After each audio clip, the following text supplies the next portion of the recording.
Olá pessoal, tudo bem? Eu sou Wilson Rodrigues, aqui do Jefa Sorocaba. Estamos aqui para mais um programa Evangelho no Jefa. Muito obrigado vocês que têm nos acompanhado todas as quartas-feiras aqui, se unindo em pensamentos, em vibrações, para fazermos a leitura do Evangelho, depois as vibrações à distância. Isso é muito importante para harmonizarmos o nosso lar e ajudarmos também aqueles que precisam, aqueles que de alguma forma estão conectados conosco em pensamento para os nossos trabalhos aqui no Jefa. Vamos então inicialmente fazendo a nossa prece de abertura, agradecendo a Deus nosso Pai, nosso Mestre Jesus, nossos amigos espirituais, por mais esta oportunidade, por mais este dia em que nós estamos aqui reunidos, fazendo o nosso Evangelho, fazendo essas vibrações, fazendo essa conexão com o plano espiritual tão importante para o nosso crescimento, para a nossa etapa evolutiva. Que Jesus esteja presente mais uma vez, abençoando e iluminando os nossos companheiros que estão nos acompanhando, que eles recebam em seus lares, em suas vidas, todo auxílio e todo amparo que cada um necessitar. Que assim seja, Senhor. Graças a Deus e graças a Jesus. Bom, nós estamos no capítulo 8 do Evangelho segundo o Espiritismo, iniciamos na semana passada. Hoje nós vamos ler os itens 5 a 8, que é o pecado por pensamento em adultério.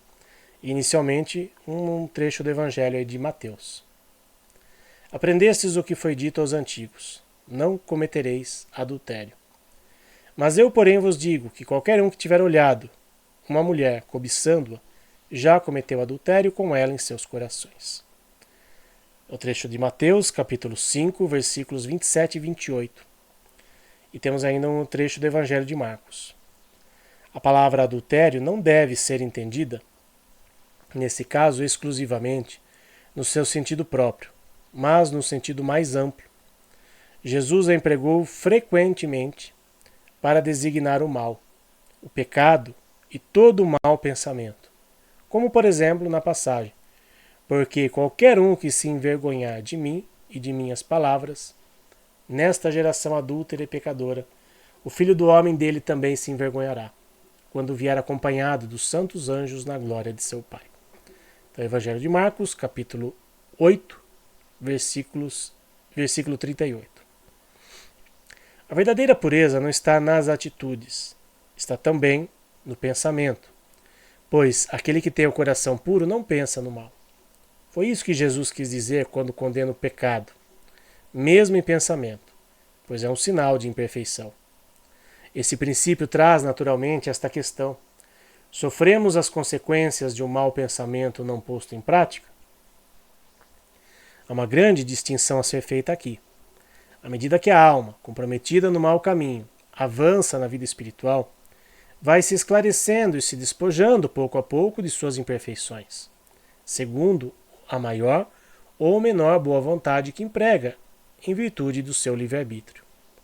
Todo mau pensamento é, por consequência, o resultado da imperfeição da alma, mas segundo o desejo que ela tiver em se purificar, esse mau pensamento se torna para ela um motivo de progresso, pois o repele com determinação. É o indício de uma mancha que ela se esforça por apagar. Ela não cederá à tentação de satisfazer um mau desejo, se a ocasião se apresentar, e após haver resistido, se sentirá mais forte e feliz pela sua vitória. A alma que, ao contrário, não tomou boas resoluções, busca a ocasião de praticar o mau ato, e se não fizer, não será por sua vontade, mas pela falta de oportunidade. Portanto, é tão culpada como se o tivesse cometido. Em suma, para a pessoa que nem ao menos concebe a ideia do mal, o progresso já está realizado. Para aquele que ainda tem esse pensamento, mas o repele, está em vias de realizá-lo. Para aquele que, enfim, que tem esse pensamento e nele se satisfaz, o mal ainda mostra toda a sua soberania. Num, o trabalho está feito, no outro está por fazer. Deus, que é justo, leva em consideração todas essas variações, na responsabilidade dos atos e dos pensamentos do homem. Vou dar um exemplo aqui bem didático e bem simples, principalmente dessa parte final aqui do texto.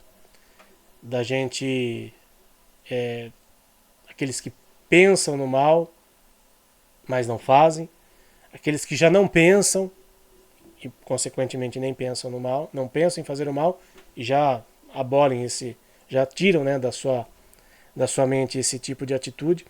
E aqueles que gostam, né, muitas vezes, de fazer o mal. O trânsito.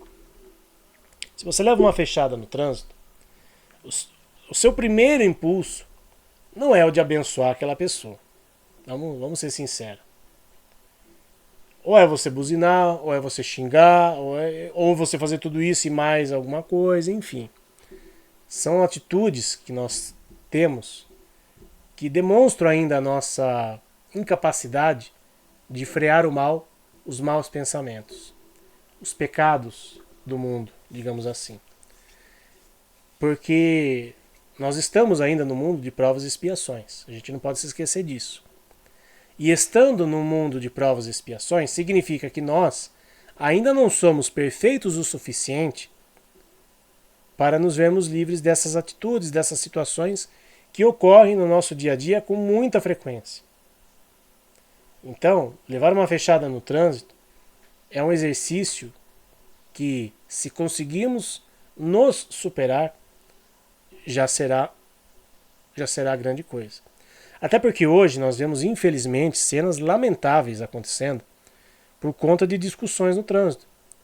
Pessoas estão se matando no trânsito por bobagens. Por você levar uma fechada, por você, sabe, que você querer ultrapassar a pessoa rapidamente, é você não dar a passagem para uma pessoa, é você não respeitar, por exemplo, um pedestre, um motociclista, enfim, por aí vai. São muitas as situações que ocorrem no dia a dia e que nós vemos aí o quanto a sociedade está doente, espiritualmente falando, mentalmente, enfim. As pessoas hoje não se respeitam mais. As pessoas hoje cometem esses pecados que para muitos podem não ser coisas tão significativas, mas são imperfeições que nós precisamos corrigir. E são coisas mais palpáveis, digamos assim, para a gente fazer. É você não se irritar com qualquer coisa, você, sabe, relevar certas coisas, ainda que essas coisas, entre aspas, te prejudiquem, ainda que essas coisas causem um certo incômodo, uma certa insatisfação no nosso dia a dia, mas são coisas pequenas, que realmente não valem a pena. Não valem a pena tirar o nosso sossego, a nossa paz, a nossa tranquilidade. E, consequentemente, nós deixamos de exercitar o amor. E aí, adentramos, por exemplo, nas questões que Jesus já nos alertava, né, sobre a cobiça, né, de alguém que não lhe pertence, entre aspas, alguém que não está ao seu lado, alguém que já está ao lado de alguém, e muitas vezes a gente fica cobiçando aquela pessoa. Então, são situações, são imperfeições do ser humano que nós ainda talvez estejamos um pouquinho longe, né, de vencer, mas a gente precisa fazer a nossa parte. Nós precisamos exercitar essas questões no nosso dia a dia para a gente provar para nós mesmos que nós estamos conseguindo evoluir, que nós já estamos merecendo um mundo de regeneração, por exemplo. Porque se continuarmos com essas picuinhas, com essas coisinhas pequenas, nós estaremos ainda condizentes com o nível evolutivo de um mundo de provas e expiações. E se a Terra passar para o mundo de regeneração, e esse processo já está em andamento, onde é que nós vamos? Para onde é que nós vamos? Para que mundo nós seremos merecedores de habitar? Uma Terra regenerada ou ir para um mundo de provas e expiações que ainda está esse processo em andamento? Então, a gente precisa reavaliar as nossas atitudes, reavaliar os nossos pensamentos, vigiar os nossos pensamentos e dar um freio muitas vezes em algumas atitudes que não condizem com os ensinamentos cristãos, com os ensinamentos espíritas. Temos aí à nossa disposição esse texto maravilhoso para a gente ler, reler, refletir, sabe, trocar informações com pessoas que estejam mais próximas, né?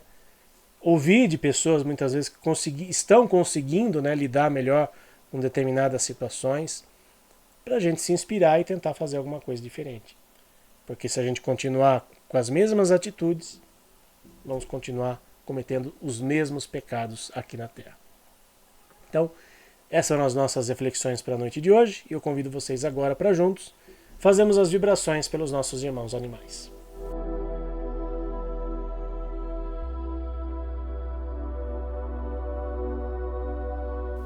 Vibremos por todos os animais que vivem na terra, nos rios, nos mares e no ar.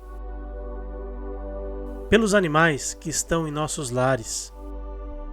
Pelos animais que, mesmo possuindo uma morada, sofrem por negligência e falta de cuidados, amor e respeito.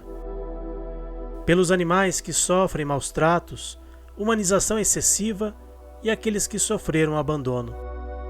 Vibremos pelos animais que passam fome, frio, sede, cansaço e tristeza.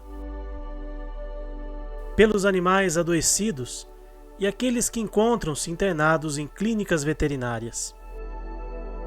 Vibremos pelos animais que são explorados nos zoológicos, nos experimentos laboratoriais, nos espetáculos de entretenimento humano e os que são obrigados ao trabalho incessante sem o respeito às regras de bem-estar animal. Vibremos pelos animais das fazendas pecuárias, granjas e demais locais cuja finalidade é a criação destinada ao abate ou produção de derivados e subprodutos. Vibremos pelos animais silvestres, que são levados pelo tráfico, e por aqueles que sofrem interferências negativas do homem em seu habitat natural, como os animais marinhos, afetados pela poluição, e aqueles que são vítimas de desmatamentos e queimadas. Vibremos por todos os animais que estão nascendo e por aqueles que estão retornando à pátria espiritual, idosos ou não, para que possam receber amor, carinho e proteção. Vibremos também pelas ONGs, protetores individuais e todos aqueles que procuram fazer o bem a nossos irmãos menores, enviando força e discernimento para continuarem o seu trabalho no bem. Por fim, pedimos licença para vibrar pelos animais que estão com os nomes no caderno de vibrações do Jefa, para que recebam a atenção especial das equipes espirituais, para que possam restabelecer a sua saúde através de águas que contenham os medicamentos necessários para o auxílio de seu tratamento veterinário. Que assim seja.